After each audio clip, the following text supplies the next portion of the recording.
Om Tat Sat. Yellargu Namaskara. Good evening, friends. Yesterday I was mentioning the raison d'etre or the reason for these lecture series. And one of the things through the course of the last two lecture series, I got a feedback from some friends saying that I was being a little too textual. I should add some more of my observations and reflections and insights. So yesterday I tried to add few things. Even today I will try to do the same thing. Because initially I had envisioned something little more specific to the text, because the idea is to introduce what is there in the text to give a flavor. But through the course of this also some small diversions on some of the topics might not be too out of place, they said. So therefore I have tried to do that in the third series. The fifth volume, which is known as the Vaidika Dharma Sampradayastaru, or Some Protagonists of Sacred Traditions in English, is perhaps the smallest of the 8 volumes, and a volume that was a very dear volume to DVG. He himself apparently said that this is a collection of some of his most favorite writings. And this entire volume has been beautifully translated by my friend Sandeep into English. All the other volumes have been done by multiple people. This is the only volume in the English translation series done by a single person, that's Sandeep. Before we get into the stories of the Vaidikas, I just wanted to take a moment to just look at the society around us today and see the lifestyle of people who are extremely rich, people who are extremely talented, who are very intelligent, who are very influential, powerful, great athletes, great performance. So almost if you take the creme de la creme of the society, the top 1% in all the various fields and with regard to money and power and intelligence, what is their lifestyle like? And I'm not asking about the mechanics of it or the physical aspect, but what do they really do with their time? When you think about this, they may be enjoying good food. This is very common. Wealthy people, they go to some fine dining restaurant where all the different kinds of cuisines are made. They may spend an entire afternoon with some friends discussing something, nice meal, or some of them may go and attend a beautiful concert, music concert or a dance program. Some of them, they may spend time with their friends, go have a party. They have the whole evening is spent in the company of people having a great party, discussing so many things. Some celebration of any kind, it could be a birthday or wedding anniversary. So if you see the people, or some of them who are great scholars, they may be taking some time off 1 month to study a text deeply. So this is the lifestyle of the creme de la creme in the society today, as we are seeing it. What is shocking is when we go through this volume, we see a very similar kind of lifestyle led by people who have no money, who are living in a small village.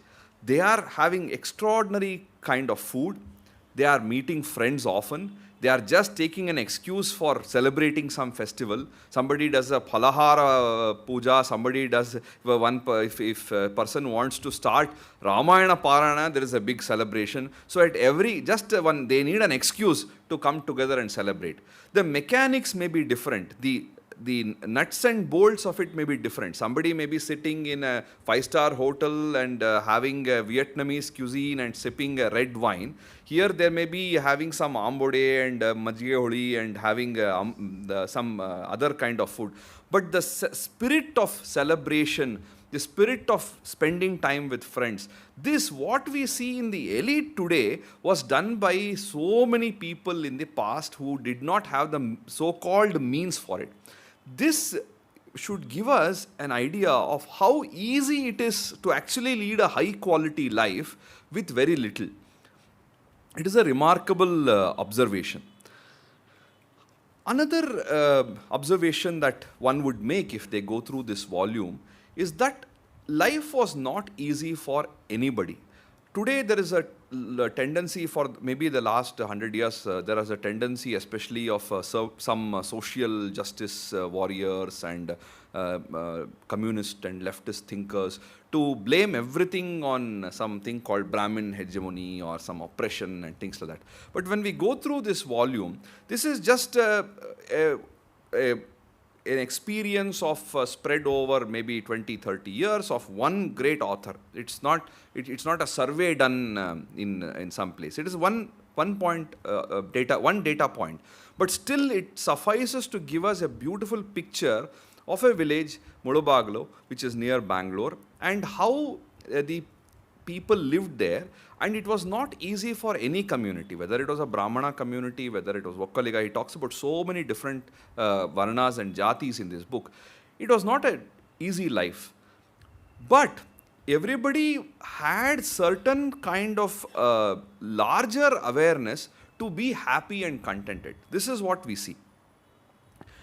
And a life of faith and conviction is something which comes across very strongly in this book.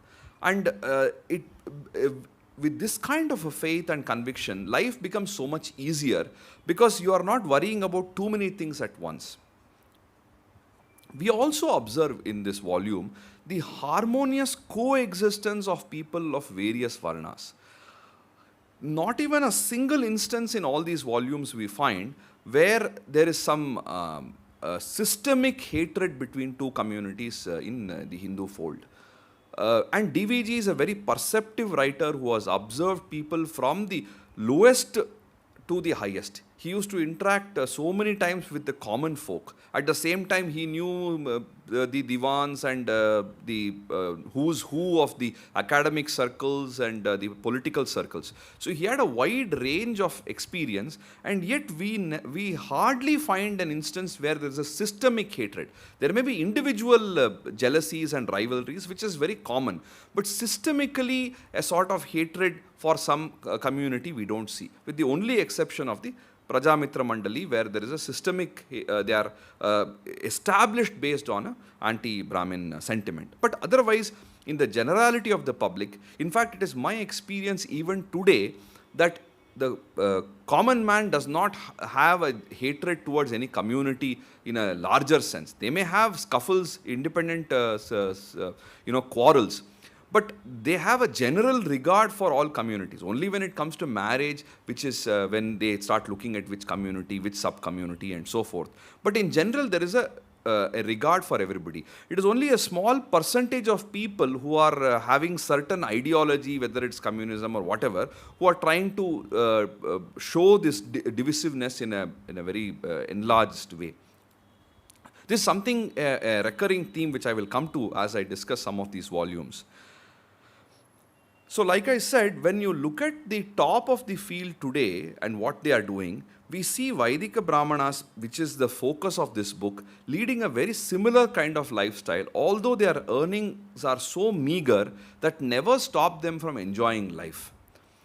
At every instance, we see that it's enjoyment of life, a very rich life. It is enjoyment that is enriching and not ephemeral, and a sort of deep contentment, almost looking at wealth as a secondary thing completely. So they never allowed that poverty to come in the way of their enjoyment and satisfaction.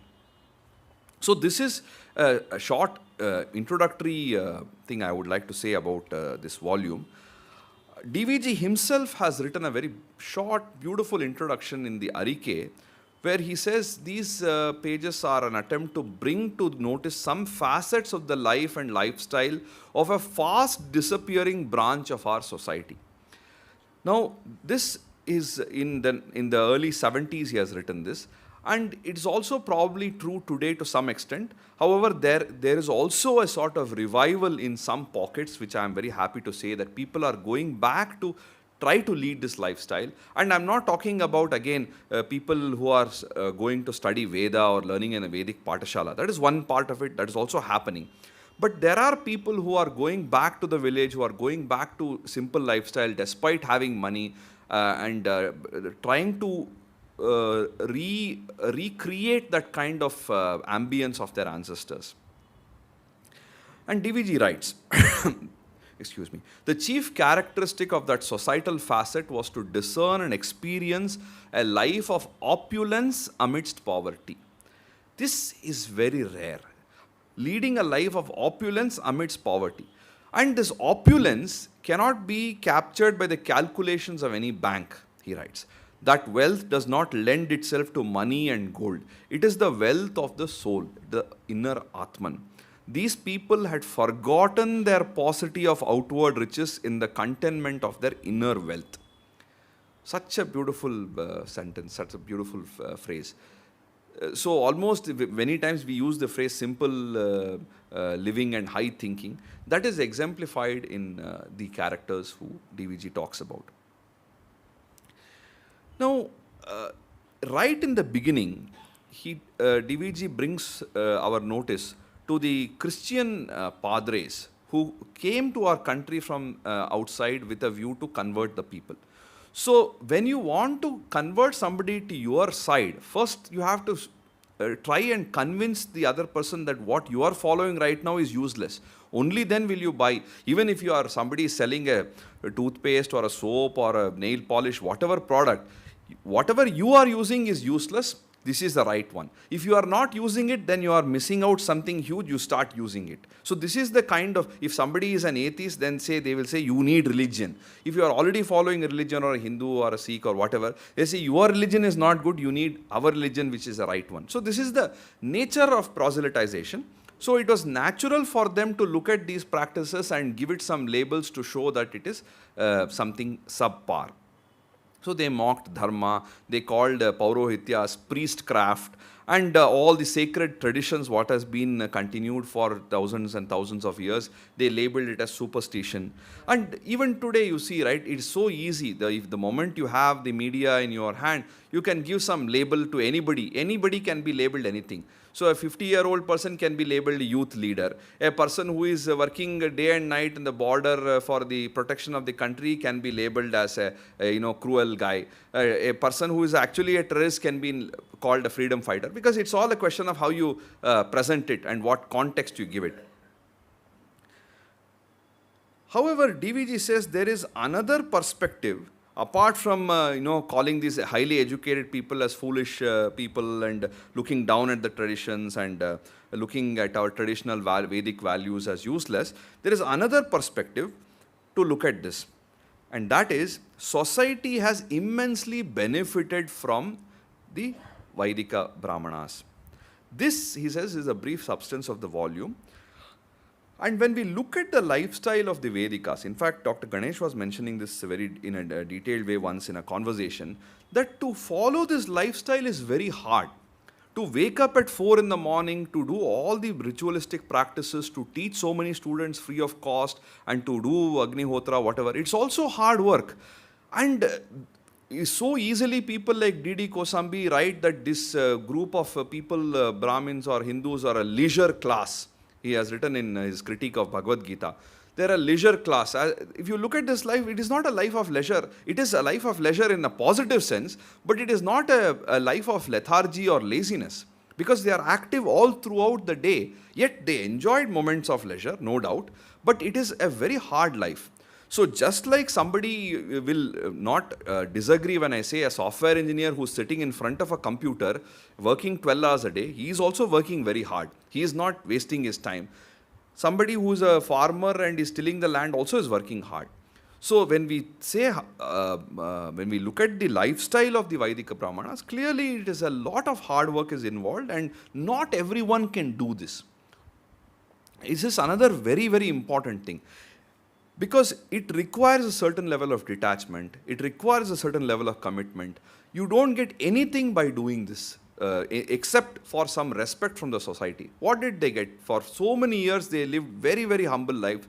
The only thing they got was the goodwill and respect, and that's what they wanted. They were not after riches, they were not after political power.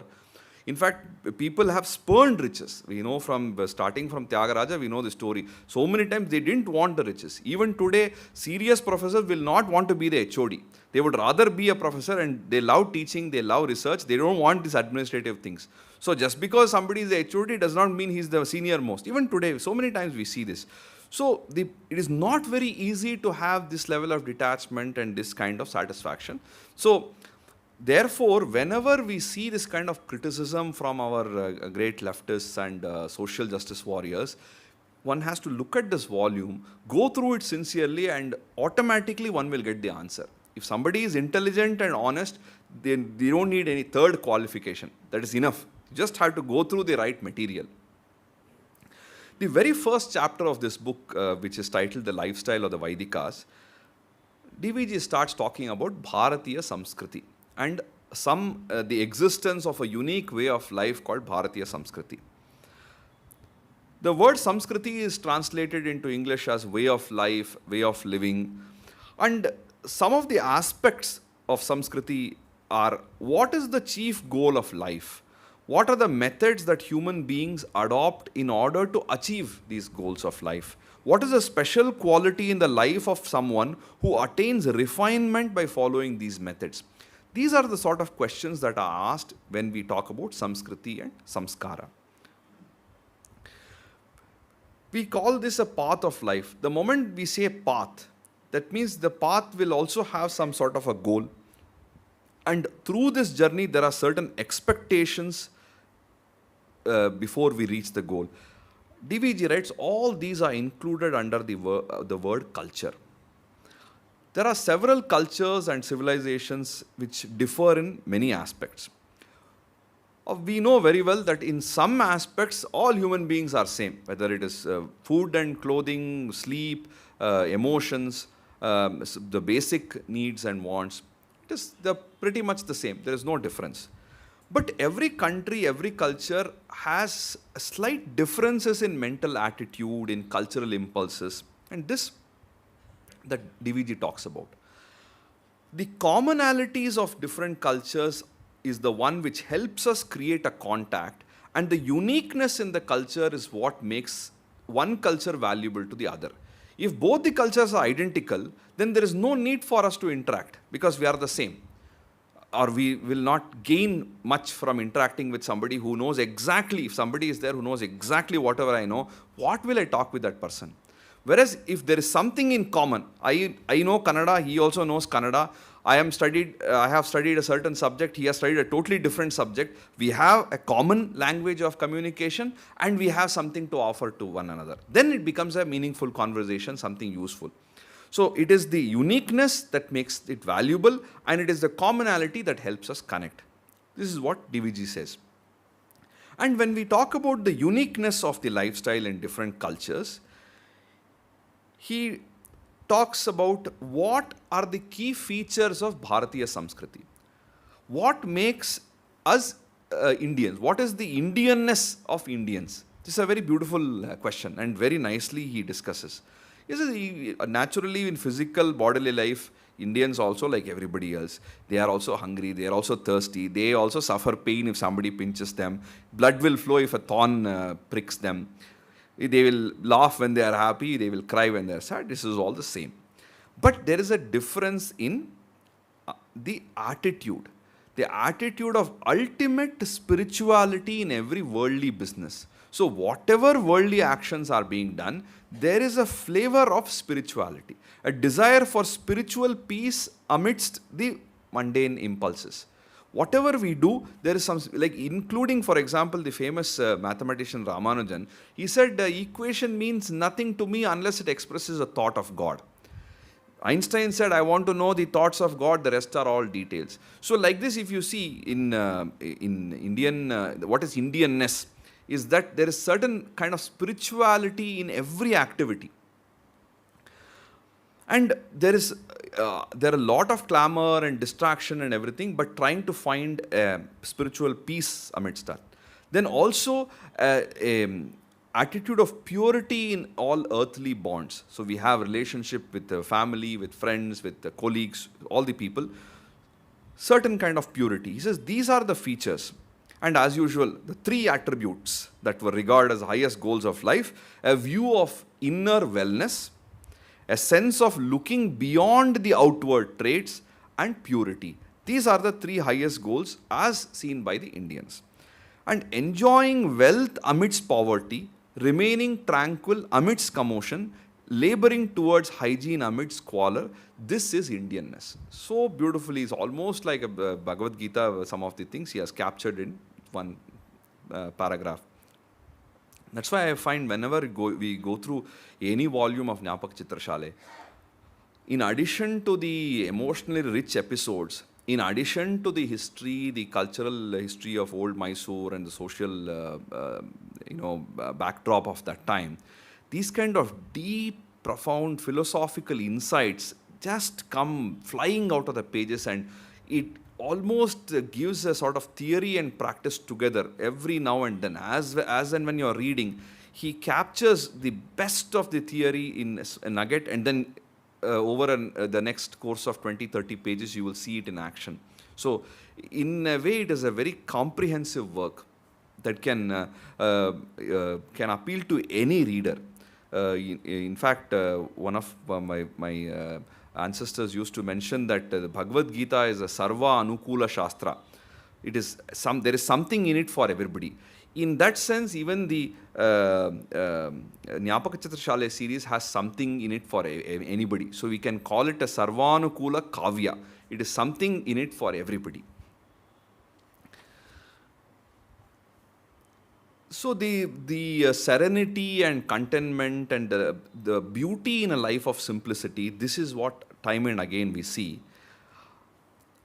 Despite not having much of means, they had the spirit, they had the vision to enjoy the creamy essence of life. And in that sense, they were extremely civilized. With this backdrop now, DVG starts talking about several of the great Vaidika Brahmanas, Vaidika Vidwans he has encountered in his life. And lot of these people span a period from mid-19th century to the early 20th century. And he is recollecting all these episodes in the later part of 20th century, in the early 70s. When you look at the amount of details he gives, it is so hard to imagine somebody who is he's 80 years old, and he is recollecting with such a detail, even the road which goes to the north and turns to the east, that level of detail in whether it's the city map he is giving. When you are reading it, you can visualize it. Even though you're not gone to Mudubagal, you may not have gone to Kolar, or you may not have gone to Mysore, but just reading the narration, you will be transported to that place. That is DVG's strength. The first and very, very long episode is about Punyashloka Venkatram Bhatta, who is a person greatly revered by DVG. He says he is akin to my grandfather, and if there is anything good in my life, he is one of the main persons responsible for it. That's the way he starts talking about Venkatram Bhatta. Before we go into Venkatram Bhatta's episode, I just want to mention that in the olden days, there was a division between the Laukika Brahmanas and the Vaidika Brahmanas. So Vaidika Brahmanas were people who were following all the ritualistic practices and upholding the tradition, not interested in going after material gains. Whereas the Laukika Brahmanas are people who were engaged in worldly occupations. They would be employed by the government or in a private practice, or they would carry on business and so on. And naturally, the Laukika Brahmanas were not as respected as the Vaidika Brahmanas. Vaidika Brahmanas had a greater regard from society because what they were doing was more difficult, in a nutshell. So they would do some of the activities, including Paurohitya and teaching certain Shastras to students and so on. With this distinction of Laukika, because this comes multiple times, so the Laukika and the Vaidika Brahmana.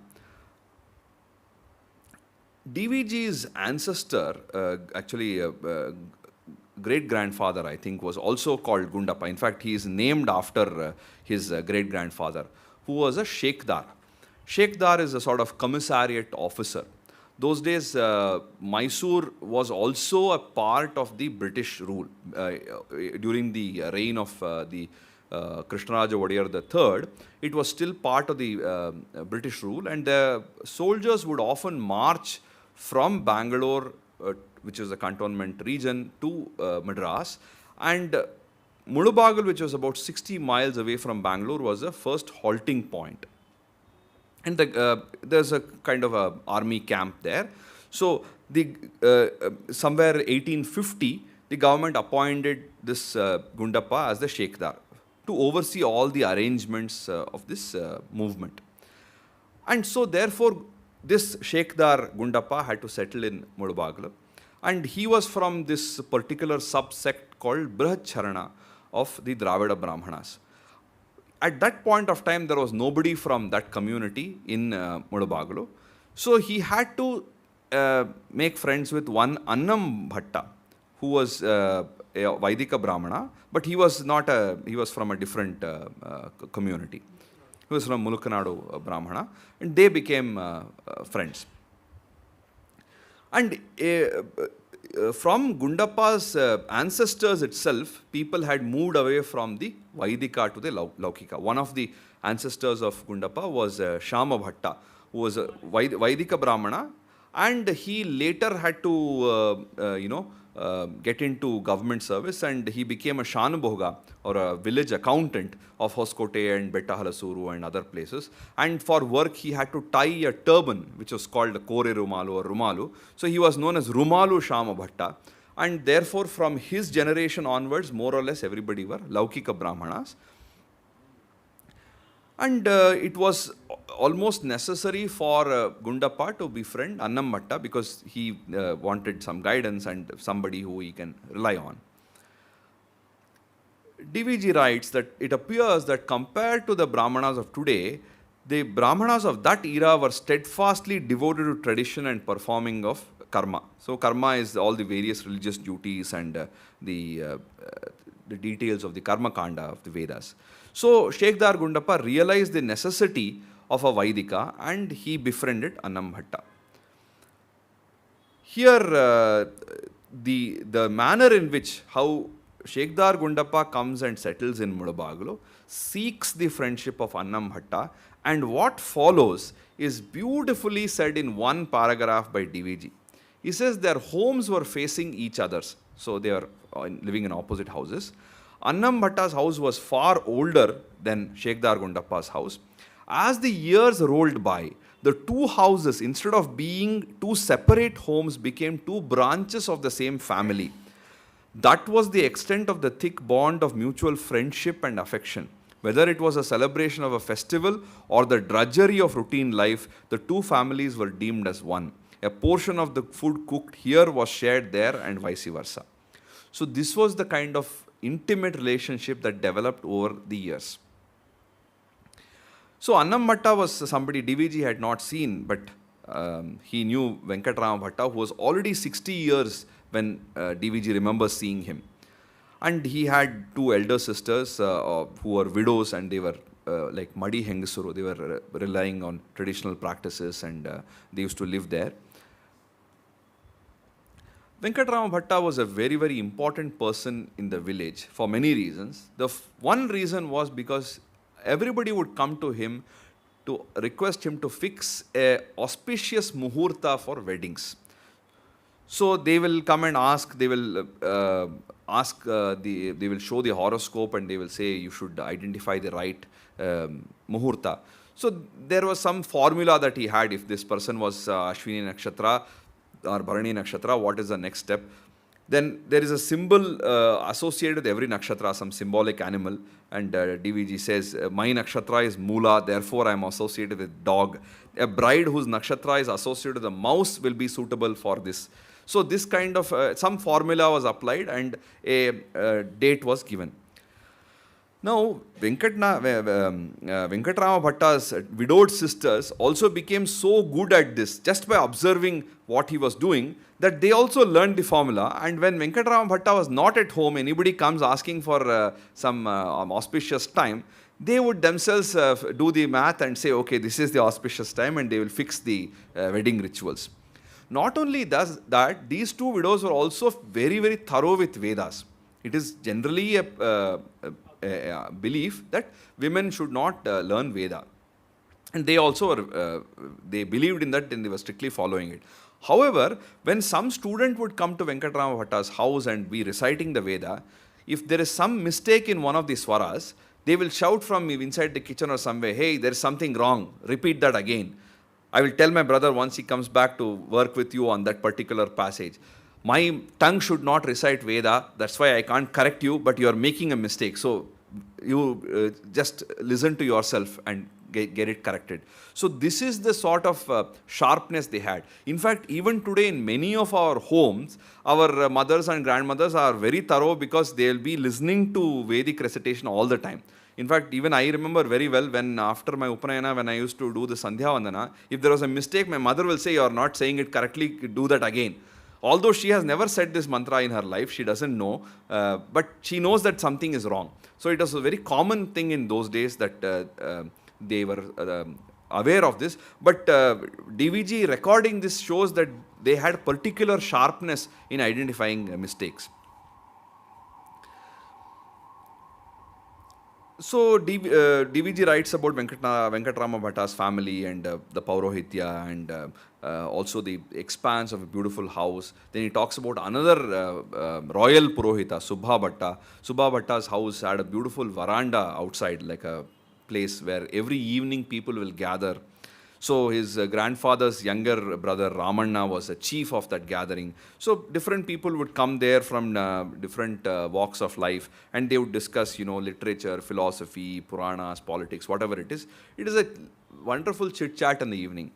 This culture has almost disappeared, I think, in the last 20 years. Earlier, it was, I myself have seen, it was so common that people would gather at a place every evening and discuss, because this was a time when there was no television, there was no other distractions. Evenings were typically reserved for a walk where people will meet and discuss about different things.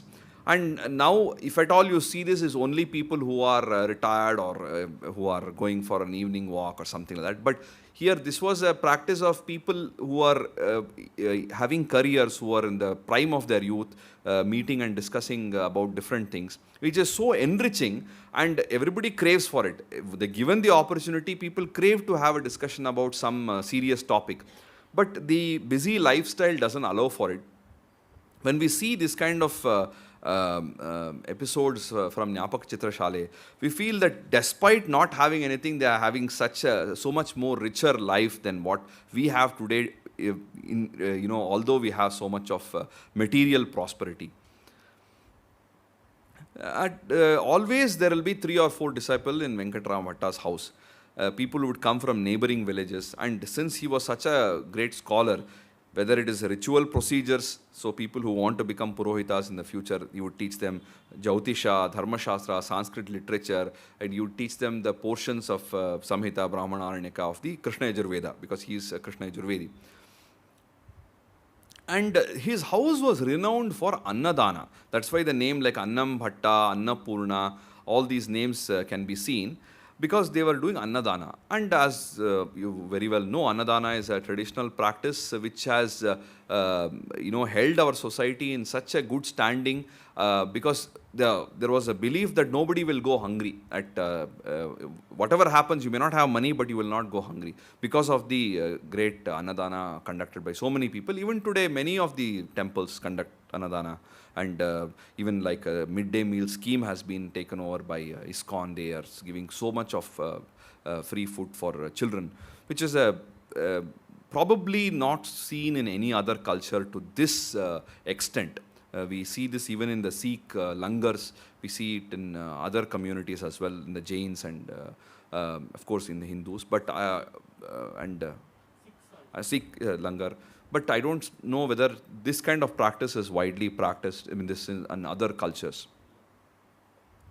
Similarly, there were some members of these families who used to excel in a particular text or a particular aspect of Shastra, and that would become their title and almost their surname. So you would see people from these Agraharas with names such as Sridharam, Naishadam, Puranam or Parayanam, Nivritti, Bhashyam. Even today, so many people have these kind of titles. So these are all indicative of either one of their immediate ancestors or ancestors far back who had mastered. So Sridharam was the saint scholar Sridhara Swami, who lived a few centuries ago, and he was renowned for his commentary on the Bhagavata Purana and Shankaracharya's Bhagavad Gita Bhashya. So his corpus of the work is known as Sridhari, and whoever had mastered that were given the name Sridharam. Similarly, Naishadam was somebody who was very thorough with the Naishada of Sriharsha, Naishadya-charita, and Parayanam was a title given to people who are regularly doing Parayana of Bhagavata or Ramayana, works like that. Similarly, Bhashyam, anybody who had in the Smartha tradition, somebody who had studied the Brahma Sutra Bhashya of Shankaracharya deeply, or in the Vaishnava tradition who had studied Sri Bhashya of Ramanuja, they used to have the title Bhashyam. Similarly, there was one Nivritti Tippa Bhatta. So Nivritti is again a title given to people who are studying all the philosophy and Vedanta and texts of spirituality, basically which is related to Nivritti Dharma, or the path of renunciation. So this Nivritti Tippa Bhatta was a very interesting character, and he would, anytime there is a feast or a shraddha or some lunch, he would use that as an opportunity to start on an exposition of some topic. Then he would start giving a learned commentary on either philosophy or something to do with literature. And Venkatram Bhatta was his brother-in-law, and often he would say Tippayana Takararo, because he would raise some controversial points and that would lead to some sort of discussion and debate and quarrel. So this was Tippa Bhatta. And Tippa Bhatta had a younger sister called Akkayamma, who was a very good cook. We will come to them later. Speaking about Tippa Bhatta, DVG uses this opportunity to talk about the lifestyle and the life status of Vaidika Brahmanas. There, we look back at the past, there were some Brahmanas who had got some Jodi Grama from the Maharaja and were prosperous, but the large percentage of them were living in poverty when seen from today's perspective. Whatever land that was given to these people, from the harvest they had to take a little bit of, they would get a little bit of money by whatever ragi or rice or any of these grains, and they lived in mud houses, which was constructed in the old style, which was a kacha makan, like they say, not even a pakka makan. And they did not have need for coins and currency notes. Hardly they used the dravya, cash, what we say.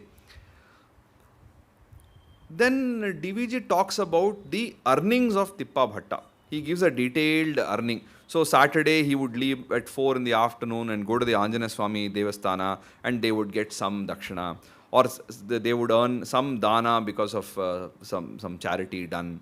And he gives all the details. I will not go into that. But basically he comes to this calculation after everything, that if we made a generous estimate, his annual monetary earning amounted to about 10 or 12 rupees.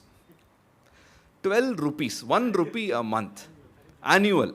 Now, this was probably in the late 19th century. I will give you a personal example just to contrast, to show what this is. My ancestors moved from Tamil Nadu to Karnataka in the 19th century.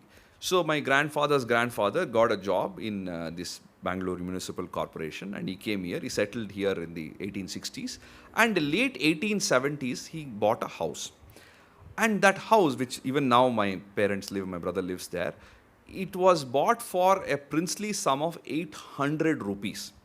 His father-in-law had to sell a lot of land in Parasomanhalli and here and there and collect this money, give it to my great-great-grandfather, and he bought this house. And this was in Halasuru, which is today in the heart of the city, but those days it was the outskirts of Bengaluru. The last bus stop was near my house, our ancestral house. So a city like Bengaluru, which was not, it was just a cantonment, it is not even like today the capital city and all that, one more good city, and to buy a plot of land in the outskirts of it at that time was 800 rupees. And this man's earning in 1 year was 12 rupees. So how many years he would have to work if he had to buy a house in Halsur? It is not possible. In today's term, if you just convert it, to buy a plot of land in the outskirts of Bangalore, let's say it costs 15 or 20 lakhs, even like really outskirts of Bangalore, that translates to getting about 35 or 40,000 rupees per annum. What can you, who can live today in 35,000 rupees per annum? It is very hard. But in spite of this condition, DVG writes, Tippa Bhatta never bowed down to anybody. He never had a scowl on his face. He had a large family, sons, daughters, relatives, all of them lived with him. Not for a day did he feel anxious or bitter.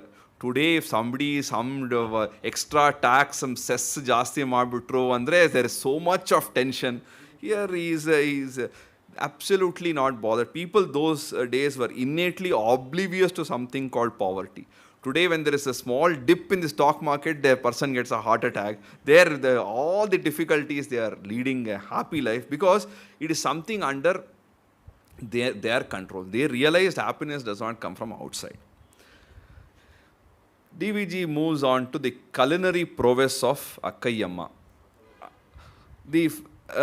When we see the manner in which she used to prepare kajaya, obbattu, all these things, especially raw mango broth, DVG says, has become extremely rare. I have not seen it in the last 30, 40 years. That when the mango is 3/4 ripe, but before it became soft, she would pluck the native mangoes, add jaggery, and then make. So, if you look at this, the description that DVG gives, it is no different from our 5-star hotel chefs and the greatest chefs, the Michelin 3-star. This is exactly what they do. If you see some of the documentaries on the greatest chefs in Japan or Europe or any of these places, this is the sort of care and love and affection that they have in preparing their meals. This was a household affair in our country just 150 years ago. This sort of dedication to preparing the best quality of food, and many of you will know the difference between a chutney made in a mixie and made in the grinding stone. I'm sure if today if you get a chance to go and have a chutney, pudina chutney made in a grinding stone, you will see a difference what is made in a mixie. So when that is the case, like I said earlier, people, what the sort of life, the food, what is fine dining was daily food for them. Are they richer or are we richer? We had to think about it. Then DVG, of course, he writes this in a very, very short way. He says, we live in an era dominated by the great mantra of raising the standard of living, which has swept away precisely this sort of contentment that had endured for the ages. And the mental poise and purity have vanished. The much promised material wealth hasn't come. His children, and so he talks about Shivashankara Shastri, who was leading a very simple life, but his children and grandchildren find it difficult to even get what he was getting. Then DVG goes on to Venkatram Bhatta's daily routine. This is something that, again, like I said, our great champions of equality and social justice should see this routine. Let them do this for 1 week, then I will say they have the right to speak about these topics. His routine would be something like this. 5 in the morning, Vedic instruction would commence. Vedic instruction has to commence, which means before that he should have got up, he should have had a bath and got ready, without which they will not have Vedic instruction. So he would be waking up at least 4:30 in the morning. 5 o'clock he starts Vedic instruction. At about 6 or 6:30 he would mount his horse and leave for the village where he had to perform Paurohitya. He would come back by around 10. Then maybe he would visit the house of some of the Vaishyas if it was required, for if they had some work. Then he would come back at around 11, and then he would call for DV Gundapa. He'll say, come, and he would open his bag, and there will be some dakshina or like a few things he would have got.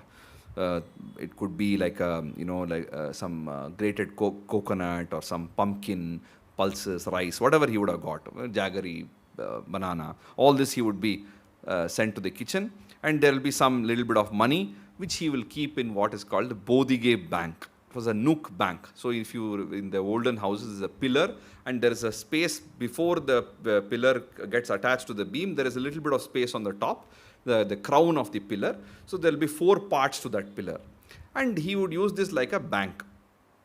So one of the nook would have some cash and some few coins. Another nook would have some Yajnopavita and Pavitra. And there will be some vibhuti or something in the third one, and in another one there will be some bowl of mantrakshata and so on. And on top of the beam there will be some darba grass or some panchanga will be there for reference, because I told you people would come and ask him for auspicious time. And he did not have a trunk or some safe or something. Nobody would touch that money in that Bodige bank, because it's a small amount of money. And if at all he spent any money, it was to buy some grass for the cows. That was also he used to spend the cash. Otherwise, the rest of it, there will be food available. There is no need for money. And in the afternoon, he will come back at 11. Again, he will have a bath after coming back. And then when he is having bath, few of his disciples who are there, they would step out and go in different directions. Shankara Tirtha, Someshwara Devalaya, the Anjaneya Swami Devalaya, or the Kashi Vishweshwara Devalaya. All these temples, there will be so many temples in the neighborhood. They would all go. And at each of the places, they would announce, Brahmanas visiting here from a different place are humbly invited for a meal. And at least 2 or 3 such guests will come every day. Every single day, you are inviting people to your house to partake of a meal. This is what sort of generosity must it take for you to go and invite some people? Of course, one may say, oh, they are only inviting Brahmanas, they are not inviting other people. But it is natural that we take care of our community and our people. Similarly, every community has some scheme. Now, if you take some unit, let us say Karnataka as a unit. Now, if the Chief Minister of Karnataka or the ministers of Karnataka, they will take things that are in interest of Karnataka. They are not going to be bothered about Bihar or Jammu Kashmir or something. Similarly, if it is Modi is Prime Minister of India, whatever decision he takes will be in the interest of India. You can say, oh, there is Vishwamanava and all that is fine. But practically, we have to look at that unit where we are a part of it. So if it is India, he is the Prime Minister of India, he will take the Indian interest first, then other things. So if there are people here who are starving and they don't have food, you cannot send all the food to some other place because somebody else is starving. So we have to take care of our own people, and this is very common in different communities. So even today, so many hostels are there by different communities for their people. There's nothing wrong with it. If there is a common hostel, that also has certain advantages, and there is, again, that is also another model. But one need not look down upon this system. What we have to recognize is the fact that you are willing to invite some stranger, spend your whatever little. First of all, you are not some wealthy person. You are already living in such a very, very simple, meager earnings. Despite that, you are inviting people and sharing your food. This is what we have to appreciate. Then this also gave DVG the opportunity to meet so many interesting people whenever he went to Venkatram Bhatta's house. So some of them, they will come, they will recite Rudra Prashna, they would do Surya Namaskara, some of them would recite some Shiva Kavacha Stotra and so on. And then there would be simple meal, it's not something elaborate, but Ragi Mudde or some simple meal. There will be an hour of rest. Again from 3 to 5:30, Veda lessons, and all the students will come, he will teach. By around 5:30, the common people used to come to meet him. He will be sitting in the gallery area in the inner quarters of the house. He will be sitting in a yoga asana, tying a sort of yoga patta to his leg, dhoti, and people will just come. Tailors, Vaishyas, potters, Vokkaliga, all people, all Varnas, people will come. And he says people who are now known as Harijans also came to see him. Then later he talks about how there are Muslims who used to come and meet him. So anybody and everybody in the village were welcome to come and meet him in the evening. And people will come and they will tell the tale of woe, some separation, some illness, some tragedy, or some concern, some family fight. So he was a kind of free psychiatrist for the entire village. And some people will come and ask for an auspicious date for wedding or Upanayana. That also he used to do. Now, it is okay if one or two people come to you once and come and tell their tale of agony. But every day, so many people from the village or even in your own neighborhood, if every evening somebody comes and tells all the problems to you, it is not an easy thing. You will go mad. You will need to consult a psychiatrist. In fact, even today, all the psychiatrists have some other psychiatrists where they go at regular intervals so that they are unburdening themselves. And today, if you want to get an appointment with a good psychiatrist in Bangalore, you have to wait at least 1 month, I believe. Somebody was telling me recently. So when that is the case, they had a free psychiatrist in Venkatram Bhatta who was patiently listening to the words of every single person who came to him. And whenever it was a matter of consulting the Panchanga and giving a particular time, auspicious time for a wedding or Upanayana, he would do that at once. But for other people, he would give some words of solace. He will tell a story from Ramayana. He will tell a story from Mahabharata in a very, very condensed way which is relevant for their problem, and that will give them some peace of mind and comfort. Venkatram Bhatta was required in the village. He was so popular, so important, precisely for this ability to offer solace to people. It is not just just listening to it and saying everything will go fine. It is a application of mind, understanding the problem, knowing the realities of the world, and offering something which will be giving them solace. Because if you just say Allah sari hogatte, don't worry, that will not give solace to somebody. It requires a certain application of mind. It requires an involvement on the part of the person in others' affairs to be able to provide a solution. And that he derived from his inner tranquility. Because if he is not tranquil, where he will give a tranquility or solace to another person? Again, DVG says, the Venkatram Bhatta had these three boons: gentleness, warmth, and serenity. This is what is required even today for somebody who's trying to offer comfort. You need gentleness because already the other person is vulnerable. You need warmth because the other person is feeling not wanted. And you need serenity because the other person is agitated. So all the three qualities, what is there, this is what is required for a person who can offer. DVG says there are many Vedic Vidwans who do Anadhana, who can perform all the rituals, but only very few people who can offer genuine comfort in any day and age. And then he would, after all this thing, he would finish his evening Sandhya Vandana and visit the Someshwara Devalaya. All this thing starting, he has started at 4:30 in the morning, he has taken a short 1 hour rest in the afternoon, and he is there. And he would again from 5, 6 or something in the evening continue till 9 in the night Veda lessons, and then he would light the lamp for the deity and have dinner. So this was the daily routine. So you can imagine what a packed lifestyle, and how many people can do this? Whether the people who just so easily accuse the people of the past, can they sit through 5 days like this, 1 week, 10 days like this? They will go mad. So it is very important to understand the nuts and bolts of a person's life and that entire milieu before accusing them of whatever they want to accuse.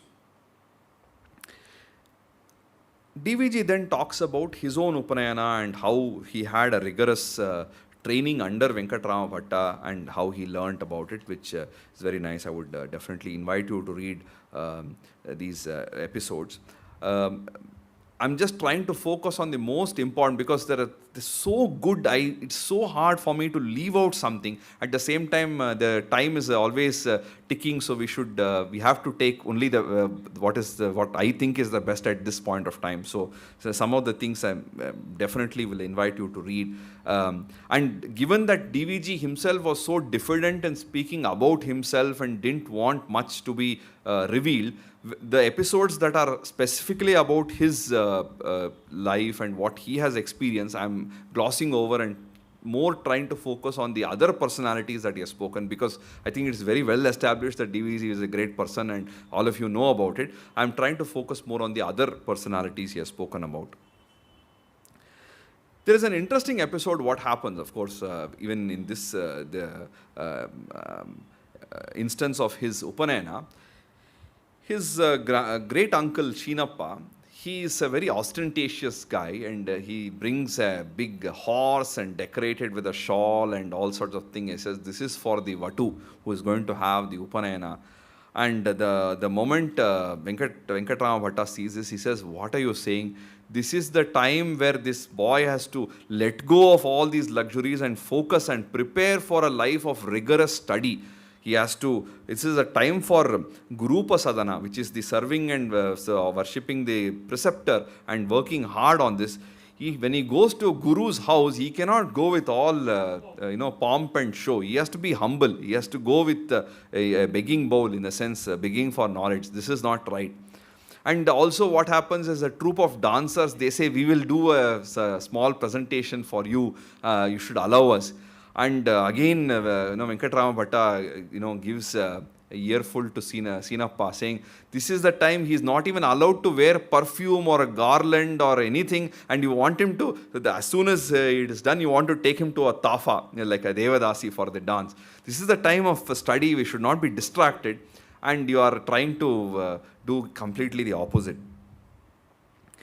Although this might seem hilarious, and today's context, when you see a student life, many people go to college for the sake of entertainment. They feel that it's the best time of my life, I have to enjoy my life, so I will join college, not for studying.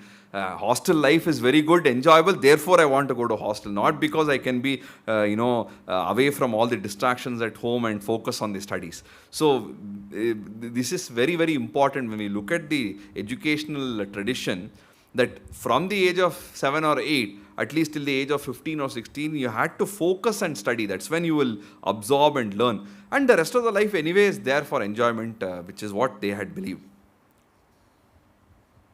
Similarly, when his daughter was getting married, he said, we are Vaidikas, we don't need any of these entertainments of the Laukikas. And he was none of this dance and drama business. One may feel that they are somewhat against art and music and dance. There is some truth to this. I'd also, we have to look at it from the right perspective. It is not that they didn't like drama and dance. They definitely enjoyed some amount of it. However, they were very clear that as a Vaidika Brahmana, the role and responsibility that I have is very, very specific, and I have to preserve this tradition. So when you are taken on some activity which is a guiding spirit for your life, it requires certain amount of sacrifices. Now, if you take, for example, a soldier who was fighting a war in the border areas, they cannot afford to have certain luxuries. They have to let go. If somebody wants to dedicate his or her life for a larger cause, for the cause of the nation, then they have to let go of some of the material enjoyments. And this, they had accepted it so whole and soul. They never felt that, oh, we are being deprived of some dance and drama. Rather, they felt that this is not for us, we are focusing on this. And there are people who are interested in a lot of Laukika Brahmanas who were themselves involved in dance, drama, music, and who made a very good name. That is also equally true. Yes, later we will come to that, like Ganesh was saying. When the Devadasis would come to do a Gejje Puja, he would happily do that. So, he is not against that, but he was very clear that we are Vaidikas, we have to be within a framework because the world is looking at us and we have a certain larger goal. Now, I was mentioning about Venkatrama Bhatta's daughter's wedding, where he said, no, none of this dance and drama. However, what happened was, there was a Sabha Puja after the wedding, and a lot of his students came forward to offer their blessings and benedictions for the newly married couple. There are so many of his students that he had to tell Tippa Bhatta to take care of the crowd. So many people want to come and offer because their guru's daughter is getting married. They want to give their best wishes. So then Tippa Bhatta divides them into different groups, and each group should recite one verse of the blessing of whatever they are to say, and also he assigned the sequence. And the different groups recited the blessing in different styles. One of them in the Pada Patha, one of them Krama Patha, one of them Jata Patha, one of them Gana Patha. So like this, different verses were recited in different styles. which means he had to know all these styles to teach them, and all his students were reciting in different styles. So you can also gauge the scholarship of Venkatram Bhatta. And he writes a beautiful thing. After blessing each of them blessing the couple, each disciple came and came to Venkatram Bhatta and touched his feet. And DVG writes, it's simply beyond words to describe the experience of seeing the joy of the Guru at that moment. It is the joy that Sridharama felt on the day he won Lanka. It is the joy that Alexander felt on securing victory. The joy that Columbus felt when he discovered America. That was the kind of joy. A Vedic Guru's instruction coming to full fruition in his disciples was seen that day. So when students are, basically the whole idea of any of these mantras is to be used at an appropriate instance. That's all the rituals and the mantras are there. And when his students are using it to bless his daughter and the son-in-law, he is such a state of elation. Another episode, a tragic episode, is narrated by D.V. Gundapa, which is the death of his grandfather. And Venkatram Bhatta was very close to his grandfather. And he was one of the few people who was, along with DVG's father and father's brother and people, who wept profusely at the death of DVG's grandfather. What is really interesting here is that Venkatram Bhatta was a Purohita. That was his profession. He used to go and do this everywhere. And he knew everything, whatever the rituals and everything which was required. He was qualified to be the Purohita to perform the Antyeshti of this grandfather of DVG. However, he appointed another Purohita to do this. And people were like, why would you do that? You are yourself a Purohita. You are so... He said, because I am incapable of repeating the words that Chechanna is dead. So and so, as part of the ritual, he has to say such and such a person has died. He says, I cannot, my mouth will not allow me to say these words. I cannot go through with the ritual without becoming emotional. So I will appoint. But he stood there from the beginning and ensured all the rituals were done and as though he was performing it. Supposed to be the DVG's father would have performed the ritual, or his elder brother if there was any. But he was taking that much of interest in all the rituals, which is why DVG says that he was akin to the Rishi Vasishtha. It was Abhinava Vasishtha. Everybody came to him, just like the Vedic seer Vasishtha, who was required by everyone, who was respected by everyone, including his enemies. Here, all the people from the different communities would come to him. And on the day of the Uma Maheshwara festival, DVG writes that his house would become like a big jatre, like a fair. All people from all communities would visit his house. They would perform the puja to Uma Maheshwara. They would take the prasada. Several delicacies would be prepared, and this the Naivedya on the occasion would come up to the height of the knee. Is that much of food and other offerings would be there, and all the children of the town would eat. So that was the when you see the interaction between the different varnas, if you look at it through that lens, so many instances where there's social harmony and not just a kind of tolerating the other person, but genuine embracing of all the different communities and genuine affection for one another can be seen. And there were 8 or 10 houses where there were Devadasis and people who are involved in the dancing, drama profession. All of them would treat Venkatram Bhatta as their guru. They would come to him and get the Gejje Puja done. So like I was mentioning, he was not for watching dance and drama. He said that is not for us. But he was very happy to do the Gejje Puja and initiate all the youngsters into dance and drama, which clearly shows he is not against that. He says it is not for us. We are not in that. But at the same time, there is nothing wrong with that. Definitely we can support them. Then DVG recollects a beautiful episode of the Srimad Ramayana Upadesha to his father. His father had been thinking that I should do Ramayana Parayana. Now, to take on some activity today, we just say, oh, I should read this text, I should read this thing, or I should visit this place. And we just take the phone and book a flight or buy something on Amazon and just start reading it.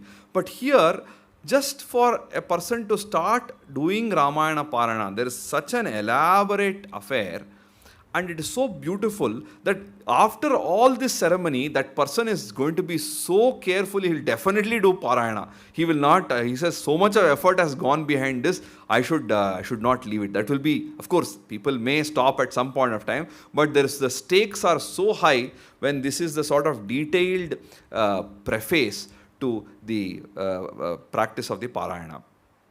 As you all know, Parayana is a ritualistic practice of repeating or reading out passages from works like Srimad Bhagavata, Srimad Ramayana, all these kind of works, where every day they would read some part of it, so that in a period of certain 10 days or something, or 7 days, they will complete reciting the entire work. And some people have Stotra Parayana, every day they will recite certain stotras or certain mantras from the Veda and so on. So his father wanted to start the Parayana of the Ramayana. So then what happened was, it was the Vijayadashmi also incidentally, and his grandfather had come from Kolar, and all these people were there, and the whole house was in a festive mood. And after all, there was a detailed Panchamrita Puja and Rudrabhisheka, Sahasnama, all this kind of detailed thing. And finally, after all this was over, then Venkatram Bhatta began the instruction, starting from Kujantam Rama Rameti and so on. He taught him the first verse of the Ramayana and some amount of the, maybe the first Sarga, completely the first Sarga, 100 verses, which is the Sankshepa Ramayana. He will recite, and he will make the DVG's father recite it again. And in this way, the entire first Sarga is complete. After that, again, there is some ritual and everything, and a sumptuous lunch is there. DVG writes, this sort of puja and related celebrations were a frequent occurrence in Mudabagal. A towering scholar by the name of Venkatrama Shastri, who we have seen earlier, Natti Shastri, he would systematically perform the Sri Ramanavami festival, and so many such festivals will also happen in the house of Madhva Panditas, and various members of the community will participate in these festivals. And Venkatram Bhatta passed away in 1907 or 08, DVG writes. That means almost 60 years before the recollection of these episodes, and more than 100 years from now. I have not set out to narrate some fantastic or otherworldly tale by recounting the episode of Venkatram Bhatta and people made of his fabric. The life and lifestyle of Venkatram Bhatta was very common for Vaidika Vidwans of those days. It was not very, very rare to see people in Kolar, Srinivasapura, Chikkaballapura, and even in smaller villages, there were many such Vaidika families. In 1970, when DVG writes this, he says, in the past 50 or 60 years, such families are dwindling, and the characteristic features of the society of the old are now being erased. And he writes, my intent is to give a brief picture of these features as much as possible. The hallmark of such a lifestyle are three. 1, faith and conviction. 2, contentment and peace of mind. 3, affection and tenderness. Again and again, when we see this kind of condensation from DVG, it is the result of a profound reflection on these things. If somebody were to take these nuggets and go back and see the narration, you will see that if you were to summarize it, perhaps you cannot do a better job than DVG. He would have already done that so well. And this also helps us, like I said, the theory and practice constantly coming together. It helps us remember some of the things. Because they had this intense and deep faith, whatever they did was seen as aligned to that. If you don't have faith in anything, it's very, very difficult. Either we must have some faith in our parents and elders, or a faith, sometimes we have faith in the government, sometimes we have faith in God. Some sort of faith is required in order for us to operate comfortably. A lot of time it appears in the modern world as if faith is a bad word. How can you have faith? Without faith, it is not possible for any human being to survive in this planet. It's just that a person who speaks about faith in a disdainful way is not realizing the deep-rootedness of faith in people. every single thing runs on faith. For example, you take a bus from here to some Majestic, you are having faith that the bus driver knows how to drive. We take it for granted. We don't think about it. But if you start questioning every single thing, you cannot lead your life. Unless you have faith that somebody has built this building properly, if you are scared and you run away, you want to test first everything, then you will actually be sent to Nimhans. Because that is a problem. Some people have this phobia for, unless they check everything, they will not believe it. So that is not considered normal. That is considered as a mental problem, mental disorder. Whereas the normal person will have basic faith and he will go. Even in so many transactions, even when it comes to a trade and money, we go to a particular shop to buy groceries. We give him the money and say, please send this 2 kgs of rice. This is my address. And he give a phone number. It is completely based on faith. He can take that money and shut down the shop and take your 100 rupees and go away. But we have faith that he is there. And it's not a blind faith, obviously. It is based on certain assumptions that he has got an entire setup running for the last 20 years. He is not going to close down a shop and run away because I gave him 2,000 rupees. This also is there, a practical aspect. But at the end of the day, it is still faith. It is not, actually you are not based on a logical or a very, very strong reality. It is still faith. So, this kind of faith made life very easy. When you are able to have something and believe something and that helps you lead a very happy and peaceful life, what is the problem in that? Let us say you have a bank account which has got some money which you are never going to touch. Instead of believing it has 5,000 rupees, if you believe that it has 50 lakhs, you can live so much more happily. If you are never going to touch that money, you might as well believe it's got 50 lakhs and lead a happy life, not worry about things. So that sort of faith in the Supreme was very, very strong in them. And because of that, they weren't easily agitated. They were able to accept any trouble, any difficulty, because they had the faith. And because of this deep-rooted faith, they had peace of mind, contentment. If something good happened to them, they will say, it is a bounty of the Supreme. He has decided to give me something good. We should be humble. We should remember not to forget our roots. This is what they would think. If something tragedy befell them, they will say, maybe something wrong I did in a previous Janma. This is a result of that. We will go through this. Something good happens to somebody else and you are still in a bad shape. Maybe he did something very good in the previous Janma. God has been kind to him. Or some tragedy befalls somebody else. It is a difficult time for them. Let us support them if possible. Or we should be careful not to make the same mistake. So this is the complete change of attitude. Instead of leading to lobha or moha or matsarya, it is leading towards the positive traits of trying to accept the reality. And because of this deep-rooted conviction and contentment, this also gave rise to affection for people. So when you realize that somebody else is in trouble, rather than saying that, oh, this guy is in trouble and he's an evil guy, you say, okay, how can we help him? And how can we protect ourselves from having this kind of trouble? So there is a natural magnanimity and affection for the people, which we see in the lives of these Vaidika Vidvans. At the end of this section, there is a beautiful passage. Again, there's so many nice things. It's very hard to leave out. DVG writes, in this era of motor cars and atoms, in the perennial haste and rush of the contemporary life, in the battle of leading our lives today, in the empty noise, in today's worship of the face powder and the toothbrush, if we recall the fact that there was once a recent period of simple tranquility, we might glean at least some contours of the nature of this tranquility, and this is my only desire. And finally, he quotes from the Mahanarayana Upanishad, how the fragrance of a flowering tree spreads far and wide. Even the tree may not be visible, but still we get the fragrance. And from that, similarly, the good deeds and virtues of the great people, even though they may not be physically present, that can be felt by the other generations. In fact, if we take some time to explore our own ancestry and we look at our grandfathers or great-grandfathers, the kind of life that they led, which is not very far away. If you are talking about 5th century BC or 1400 AD, it's a very, very long period of time where it is difficult for us to relate, and a lot of things have transpired in that time.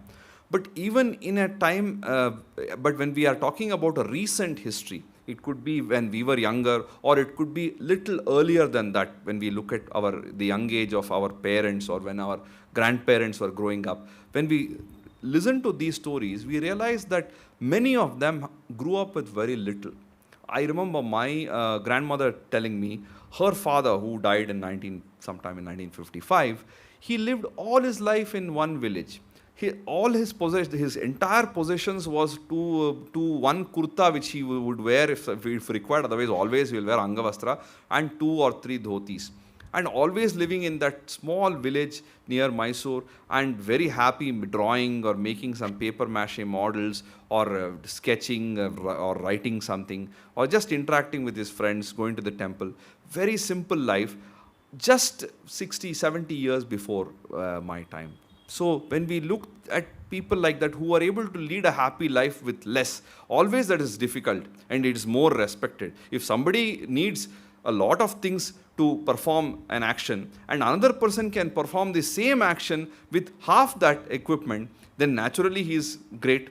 If somebody needs a huge kitchen with 250 ingredients and a team of sous chefs and all these people to prepare a meal, and if a person is able to do it with 1/4 the ingredients and single-handedly, don't we naturally say that person is more skilled, or we give greater value to that person?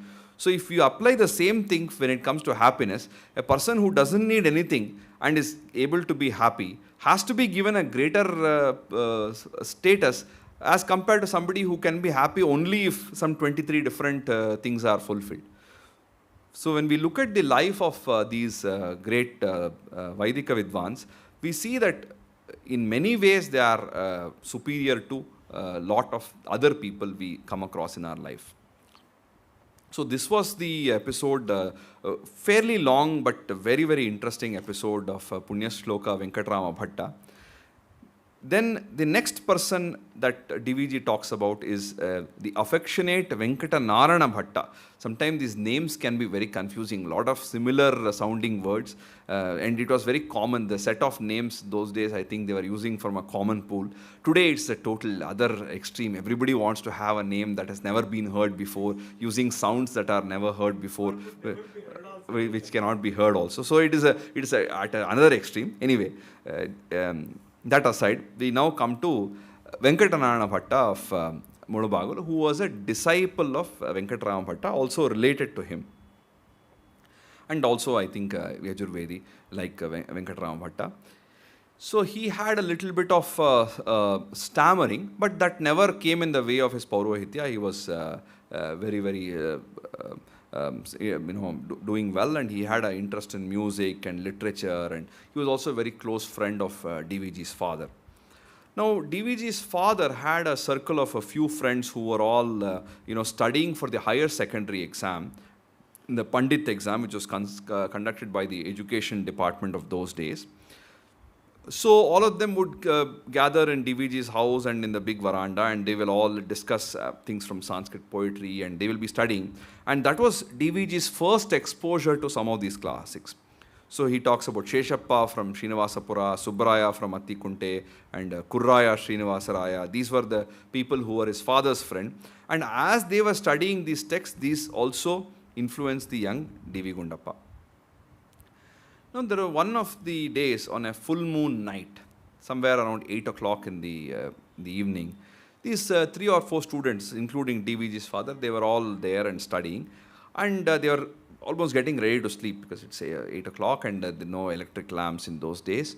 And Venkatanarana Bhatta comes there and says, it begins at 9 o'clock. All of you, please come. Everything will be ready. It will start at 9 o'clock. And then they have something discussion, and then DVG is a small boy. He says, what is going to start at 9 o'clock? What is happening? And then he leaves, and he's almost about to leave. Okay, so don't forget it. You should come 9 o'clock. Everything is ready. Everything is taken care. So then he was really curious, and he thought something special. What is this? What is this? He says, what is this, Mama? What is happening? He says, Rasayana, my boy, Rasayana. So if you don't know what Rasayana is by chance, it is literally means a fruit salad. It has all these different fruits, typically like banana and apple and all this thing. There'll be some grated coconut, some jaggery, and maybe some honey and mixed. It's a very nice fruit salad. But rasayana also, in another sense, means the rasa is literary aesthetic enjoyment, and rasayana, ayana, is the journey. So, journey of aesthetic delight also is rasayana. But of course, DVG did not know at that point of time. He's still a young boy. Then he said, "Oh, rasayana," and he was fond of food as a young boy from his young age. He said, "Oh, rasayana, there'll be something to eat." And he said, "Okay, the best thing is I'll pretend as if I'm sleeping, because otherwise he's a young boy. Why would they take him?" So he pretended as if he was asleep, and he also fell asleep for some 20 minutes. And suddenly he woke up and nobody was there. Everybody was gone. So then he said, "Oh, something is happening in Venkatram Bhatta's house," which was just about 50-60 meters from his house. He runs there. And then DVG is right. The moonlight spread out like someone had spilled milk all over. This is the description he gives. And he goes running to this house, and he sees that 8 or 10 people are sitting in the open living room. And there are 4 oil lamps burning in every corner. And there was a small pillow on which this Sheshappa was sitting, and he was sitting on the one of the side, and there was 2 lamps in front of this desk, and there was a kind of a raised platform, something like this. And Sheshappa was reading out a portion of the Telugu poetical magnum opus Manu Charitramo of Alasani Pedana. And there is some episode, and he's taking this and he's explaining it, and they're all enjoying his exposition. And DVG is sitting there listening for about 5 minutes, and he's getting bored. What is this? They're only talking. And finally, he's not able to control. He says, "Where is this rasayana, mama?" And he says a nice curse word in Telugu, and he says, "You want a better rasayana than this?"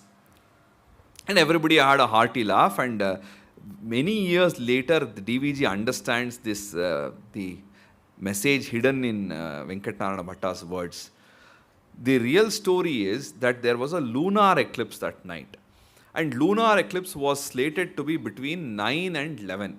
At that point of time, during lunar eclipse, you are not supposed to eat anything, you are not supposed to do anything. And after the lunar eclipse is over, they are supposed to take a bath and offer the tarpana to the pitras, and then they have to do certain worship and everything. So by the time all this will get done, it will be way past midnight.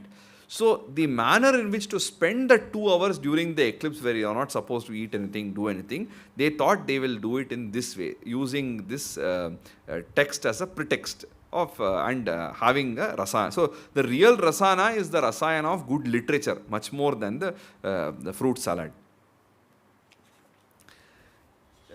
There are some small episodes here about Venkatram Bhatta, which I will let you read for yourself. But one thing that DVG writes about, which is very, very perceptive and shows you the kind of acumen that he had, was the political reflections of Venkatram Bhatta. So it was a routine for D.V. Gundapa to go every evening for a walk with the Subba Bhatta and Venkatram Bhatta. So they would go for a walk to the Someshwara Devalaya, and then some other Vidwans will also be present, and then after the darshana of the main deity, they would sit in the Mukhamantapa and they will just indulge in some chit-chat. So like I said, it was very common in those days for people to visit a temple in the evening and sit with friends and discuss about things. DVG had moved to Bengaluru in the early part of the 20th century. He worked in some places, and also he was interested in many subjects. He wanted to become a journalist. He worked as a journalist. And naturally, he was also slowly acquainted with some of the political science and terminologies. He learnt about democracy, socialism, and these kind of things. So he wanted to show off his newly acquired scholarship about democracy and socialism and all this when he went back to Mudabagalu once. As usual, he went with Venkatram Bhatta and these people for a walk in the evening. And all through the journey from his house to the temple, he was explaining this concept of democracy, what is socialism, and all the latest learning that he had. And Venkatram Bhatta never interrupted him, quietly listened all the way, very intently he listened to these things. And once he reached the Devalaya, he climbed down the steps of the water tank. and he washed his feet, and before he sat down to perform the Sandhya Vandana, he started talking to DVG about what he said. And then he said, oh, it is now the regime of the Shudras from now on.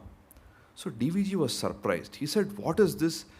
After I said all these things, has he deduced just this much? I have given him all the lofty and grand theories and tenets, and this is what he has understood. And DVG says, this is something which transpired 65 years ago. We don't have to go too deep into it, but we will go to the summary of what he said. And then he clarifies. He said the word Shudra here, I am not referring to the Varna, one of the 4 Varnas in our tradition. Here I am using it specifically as a term for a person who is endowed with a narrow or petty mind.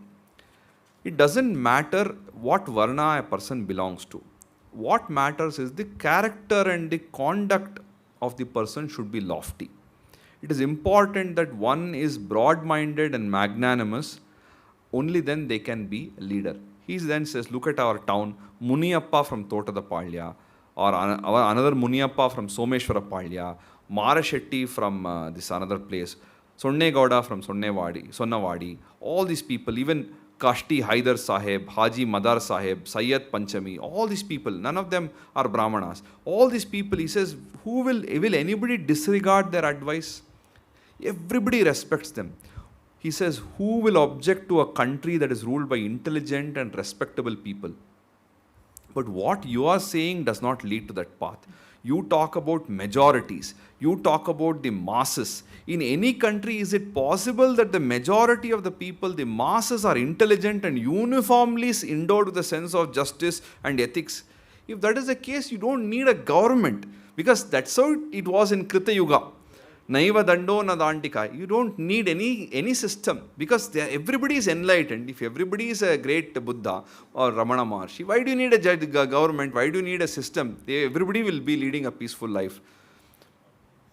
Then he says, according to your argument, do you mean to say that this democratic government will usher in conditions that are like Krita Yuga?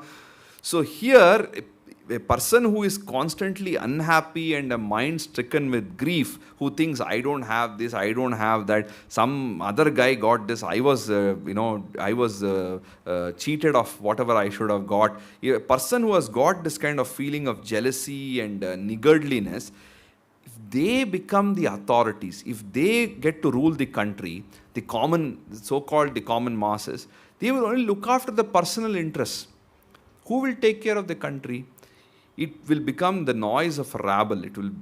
Will it become an administration imbued with justice and wisdom? What we need is justice, not rabble. Then DVG says, I did not continue the debate because it was already getting late, and also it was not something to be so easily sorted out. And people have to learn what is suitable for them only through experience. And he says, even in 1969, democracy has still remained in the stage of experimentation and examination. In various countries across the world, democracy has lost its strength and prestige.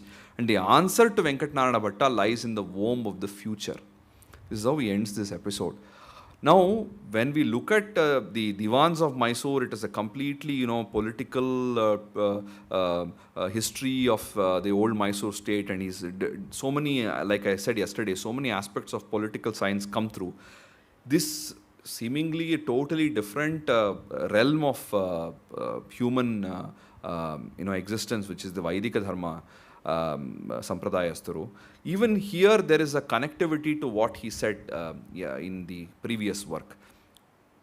So a person who is from a village, who has never probably gone to Bangalore, immediately on just listening to the clear exposition of what DVG was saying about democracy and socialism, diagnosed the problem and said, which was something that at that point of time definitely DVG would know, was not ready to accept what Venkatram Bhatta said, but later on he sees that this was the kind of acumen that he had, and many of the things that he has said, we see the ill effects of that in the last so many years.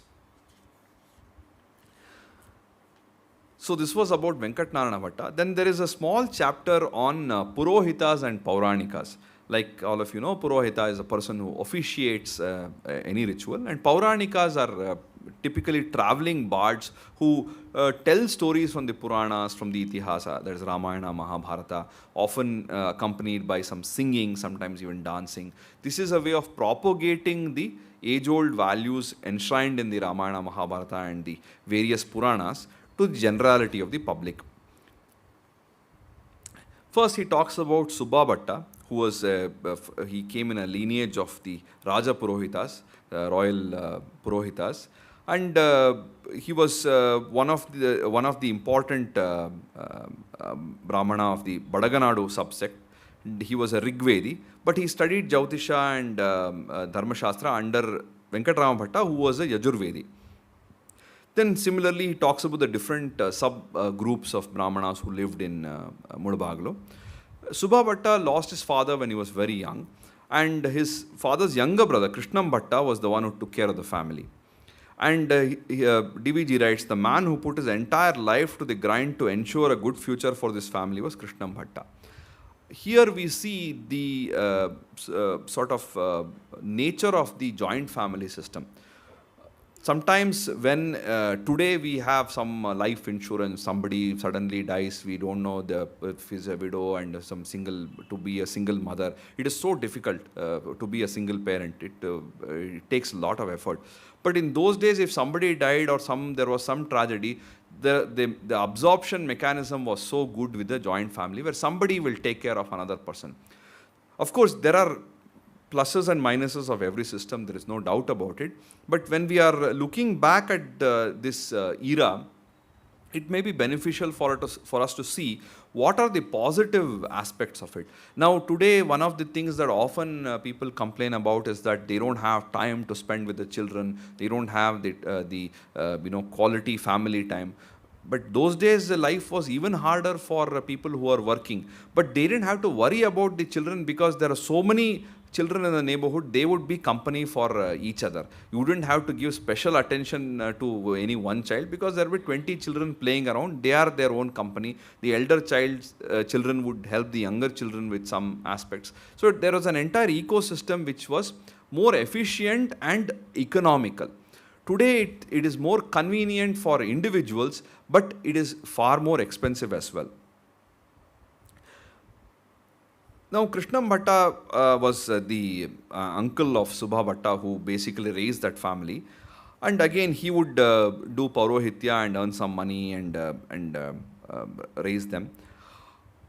And he had a certain personal discipline which he had set for himself, which will be very interesting when you contrast it with people of today. His personal discipline was to stay away from home as much as possible, but to never forget the responsibilities he had towards his home. He was completely pure inside and out, akin to a rishi. So he had to work very hard in order to raise the family, which means he had to always be outside.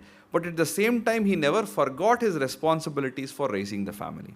This is also the situation with many people today where they are forced to work for long hours to raise their family. And he was also very friendly with children.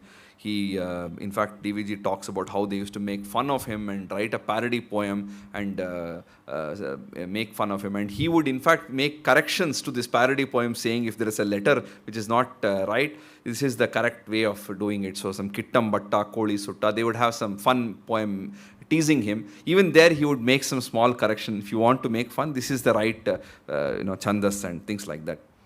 And Subha Bhatta was a person who was very traditional and calm person with a very gentle disposition. At the same time, he also had a spirit of rational inquiry. And he was the one who introduced DVG to some of the rational thinking, to some of the teachings of the Theosophical Society and so on.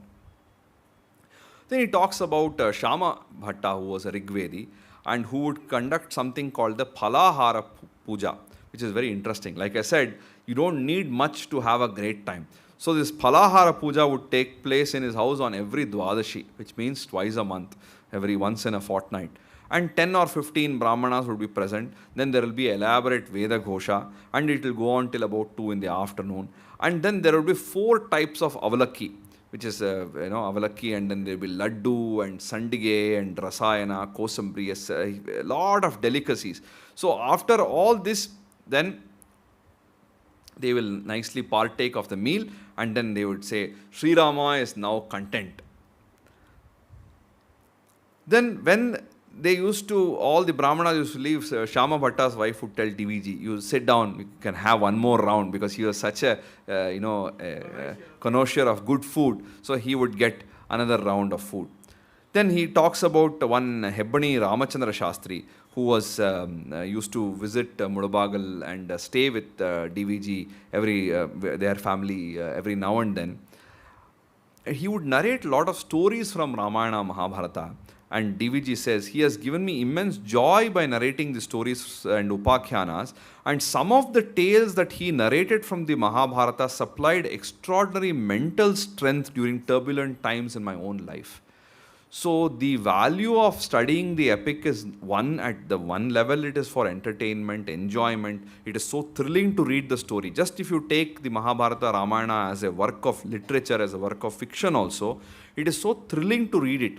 So much of human emotion element, there is conflict, there is a development of character, whatever you want in a classical story. If you look at it from that point of view, it's a great story for us.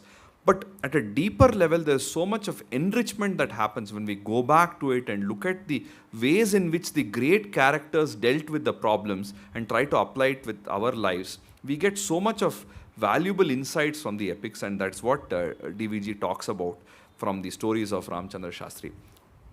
I think I've taken a little bit more of your time today. With this, we will stop at Ramchandra Shastri. Tomorrow, we will take on from Headmaster Chandrasekhar Shastri, another very, very interesting personality. Thank you for your time. Namaskara.